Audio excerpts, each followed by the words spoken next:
We have an update tonight on a possible strike plan next week for the nurses at Unity Point Health Meriter. The health system tells us the nurses union moved back their availability to start negotiations to after the strike is set to begin. A Meriter spokesperson says they're disappointed by this decision, saying, quote, allowing the strike to proceed without exhausting every opportunity to reach agreement is not in the best interests of anyone, not the union, our team members, or the community we both serve, end quote.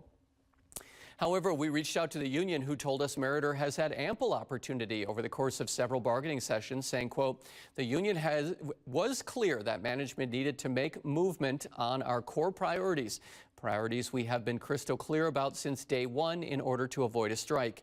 Instead of engaging in discussions about our priority issues, management chose to end the bargaining session, end quote. A spokesperson also said there was no prior agreement between both parties to meet on Monday, May 26th.